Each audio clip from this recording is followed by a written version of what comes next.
ভাবুন তো, আপনি বারবার দোয়া করছেন, চোখের পানি ফেলছেন, কিন্তু মনে হচ্ছে দোয়াটা যেন আকাশ ছুঁতেই পারছে না। কেন এমন হয়? আল্লাহ কি শুনছেন না? নাকি আমরা এমন একটা সময়, এমন একটা অবস্থায় দোয়া করছি যখন দোয়া কবুল হওয়ার দরজা বন্ধ থাকে? আজকের এই ভিডিওটা আপনার জীবন বদলে দিতে পারে, কারণ আজ আমরা জানব এমন 7টি বিশেষ সময় যখন আস্তাগফিরুল্লাহ পড়লে আল্লাহর রহমত ঝরে পড়ে আর দোয়া কবুল হওয়ার দরজা খুলে যায়। কুরআনে আল্লাহ বলেন, তোমরা তোমাদের প্রতিপালকের কাছে ক্ষমা চাও, নিশ্চয়ই তিনি মহা ক্ষমাশীল। ভাবুন তো, শুধু আস্তাগফিরুল্লাহ বলার মাধ্যমে আপনার গুনাহ মাফ হচ্ছে, দুঃখ দূর হচ্ছে, আর আপনার দোয়া সরাসরি কবুলের পথে চলে যাচ্ছে। রাসূল সাল্লাল্লাহু আলাইহি ওয়াসাল্লাম বলেছেন, যে ব্যক্তি নিয়মিত ইস্তেগফার করে আল্লাহ তার সব সংকট দূর করে দেন, সব দুশ্চিন্তা থেকে মুক্তি দেন, আর এমন জায়গা থেকে রিজিক দেন যা সে কল্পনাও করে না। তাহলে প্রশ্ন হচ্ছে, আমরা কি সেই সঠিক সময়গুলোতে ইস্তেগফার করছি? আমরা কি জানি কখন আস্তাগফিরুল্লাহ পড়লে তা সরাসরি কবুলের দরজায় কড়া নাড়ে? ভিডিওটা শেষ পর্যন্ত দেখুন, কারণ শেষের দিকের সময়গুলো আপনাকে অবাক করে দেবে। আর যদি আপনি চান আপনার দোয়া দ্রুত কবুল হোক, জীবনের কষ্ট দূর হোক, তাহলে এখনই ভিডিওটা লাইক করে দিন। আমাদের টার্গেট 10,000 লাইক। আপনার একটা লাইক হয়তো এই ভিডিওটা আরও হাজারো মানুষের কাছে পৌঁছে দেবে যারা আল্লাহর রহমত খুঁজছে। চলুন শুরু করি। প্রথম বিশেষ সময়, রাতের শেষ তৃতীয়াংশ, তাহাজ্জুদের সময়। ভাবুন, গভীর রাত, চারপাশ নিঃশব্দ, সবাই ঘুমিয়ে আছে, আর ঠিক সেই সময় আল্লাহ তার বান্দাদের সবচেয়ে কাছে চলে আসেন।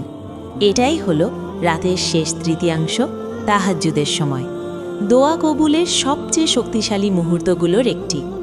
রাসূল সাল্লাল্লাহু আলাইহি ওয়াসাল্লাম বলেছেন, প্রতিদিন রাতের শেষ তৃতীয়াংশে আমাদের প্রতিপালক নিকটবর্তী আসমানে অবতরণ করেন এবং বলেন, কে আছো যে আমাকে ডাকবে?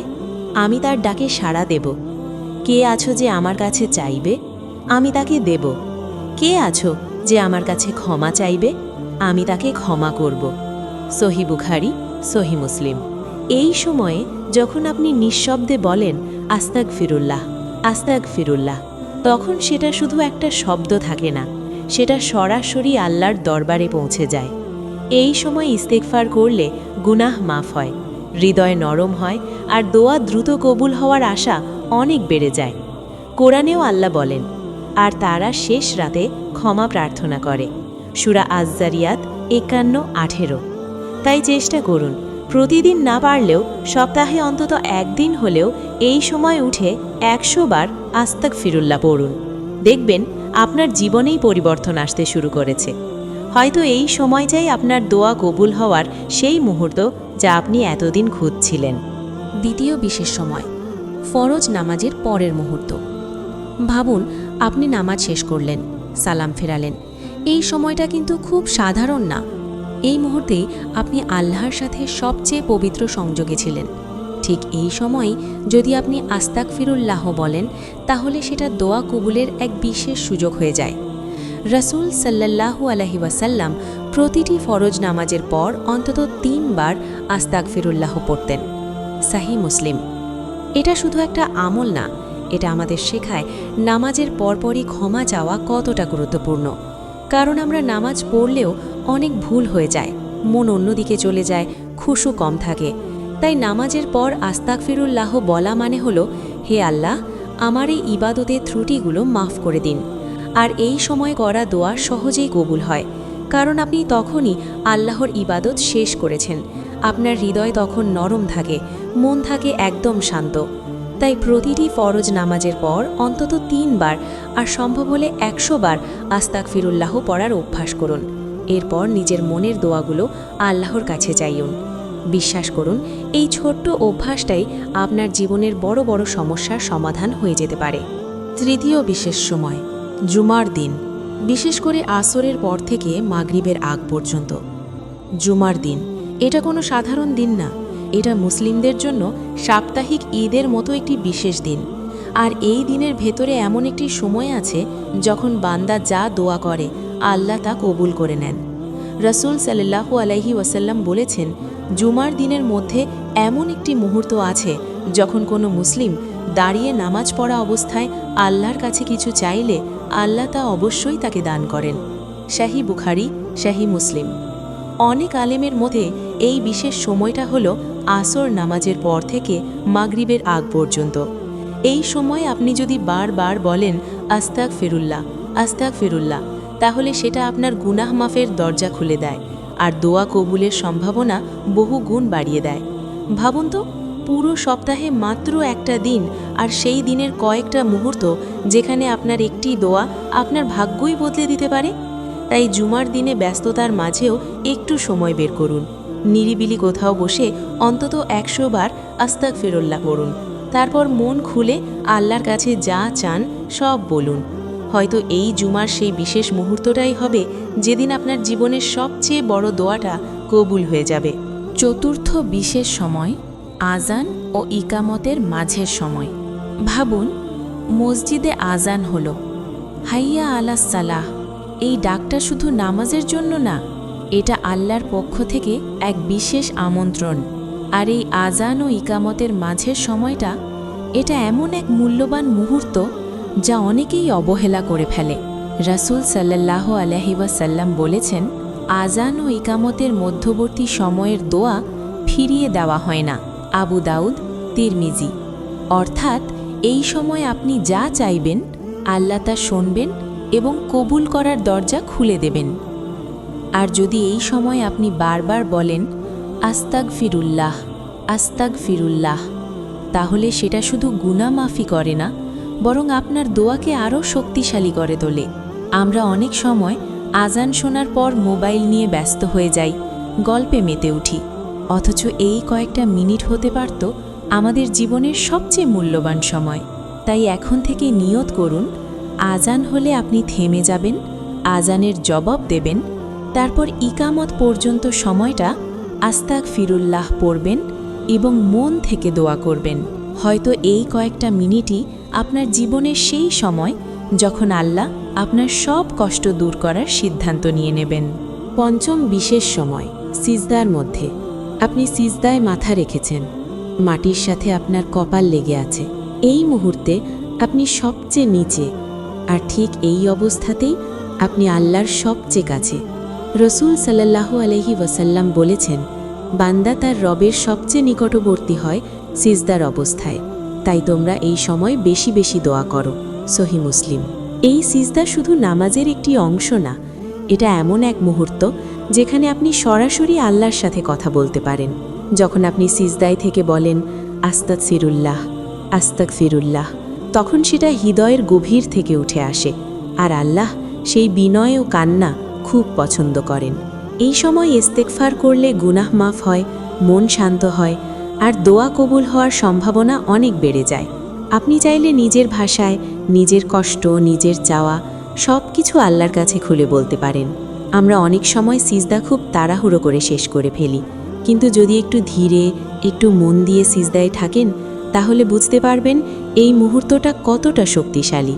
তাই এখন থেকে চেষ্টা করুন প্রতিটি সিজদায় অন্তত কয়েকবার আস্তাগ ফিরুল্লাহ বলুন, আর নিজের সব দুঃখ কষ্ট আল্লাহর কাছে তুলে ধরুন। হয়তো এই সিজদার ভেতরেই লুকিয়ে আছে আপনার দোয়া কবুল হওয়ার সেই সবচেয়ে কাছের পথ। ষষ্ঠ বিশেষ সময় বৃষ্টি হওয়ার সময়। ভাবুন, আকাশ থেকে রহমতের ফোঁটা ঝরছে, চারপাশে এক অদ্ভুত শান্তি। এই বৃষ্টির সময়টাও কিন্তু আল্লাহর পক্ষ থেকে এক বিশেষ রহমতের মুহূর্ত। অনেকেই শুধু আবহাওয়া উপভোগ করে, কিন্তু খুব কম মানুষ জানে এই সময় করা দোয়া কতটা শক্তিশালী। রাসূল সাল্লাল্লাহু আলাইহি ওয়াসাল্লাম বলেছেন, দুটি দোয়া প্রত্যাখ্যাত হয় না, আজানের সময় এবং বৃষ্টির সময়। অর্থাৎ যখন বৃষ্টি পড়ে তখন আল্লাহর রহমত নেমে আসে। আর এই সময় যদি আপনি বলেন আস্তাগ ফিরুল্লাহ, তাহলে সেটা শুধু গুনাহ মাফের কারণই না, বরং দোয়া কবুল হওয়ার দরজাও খুলে দেয়। ভাবুন তো, প্রতিটি বৃষ্টির ফোঁটার সাথে যেন আপনার গুনাহ ঝরে যাচ্ছে, আর আপনার দোয়া আকাশে উঠে যাচ্ছে।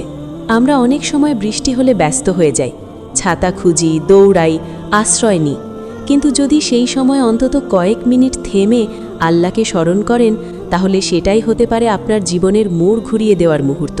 তাই এখন থেকে যখনই বৃষ্টি নামবে একটু থামুন, আকাশের দিকে তাকান আর অন্তর থেকে বলুন আস্তাগফিরুল্লাহ। এরপর নিজের মনের সব চাওয়া আল্লাহর কাছে তুলে ধরুন। হয়তো এই বৃষ্টির মুহূর্তটাই হবে যখন আপনার বহু দিনের দোয়া কবুল হয়ে যাবে। সপ্তম বিশ্বের সময় রোজা অবস্থায় ইফতারের ঠিক আগে ভাবুন, সারা দিন না খেয়ে না পান করে আপনি শুধু আল্লাহর জন্য ধৈর্য ধরেছেন। ক্ষুধা তৃষ্ণা সব কিছু সহ্য করেছেন তার সন্তুষ্টির জন্য। আর ঠিক ইফতারের আগের সেই কয়েকটা মুহূর্ত, এটাই আপনার জন্য সবচেয়ে মূল্যবান সময়গুলোর একটি।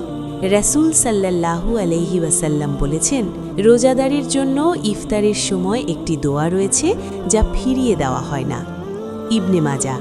এই সময়ে যখন আপনি দুর্বল শরীর নিয়ে ভেজা চোখে বলেন আস্তাগফিরুল্লাহ আস্তাগফিরুল্লাহ, তখন সেটা আল্লাহর কাছে অত্যন্ত প্রিয় হয়ে যায়। কারণ আপনি শুধু মুখে বলছেন না, আপনার পুরো দিনটাই ছিল এক ইবাদত। এই মুহূর্তে ইস্তিগফার করলে গুনাহ মাফ হয় আর আপনার দোয়া সরাসরি কবুলের দরজায় পৌঁছে যায়।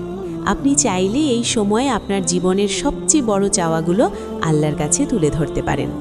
আমরা অনেক সময় ইফতারের ঠিক আগে শুধু খাবার প্রস্তুত নিয়েই ব্যস্ত থাকি, কিন্তু এই কয়েকটা মিনিট যদি আল্লাহর কাছে চাইতে ব্যয় করেন, তাহলে সেটাই হতে পারে আপনার জীবনের সবচেয়ে বড় অর্জন। তাই এখন থেকে নিয়ত করুন, ইফতারের আগে অন্তত 5-10 মিনিট আস্তাগফিরুল্লাহ পড়বেন, তারপর মন খুলে দোয়া করবেন। হয়তো এই ইফতারের আগের সেই মুহূর্তটাই হবে যেদিন আল্লাহ আপনার সবচেয়ে প্রিয় দোয়াটা কবুল করে নেবেন।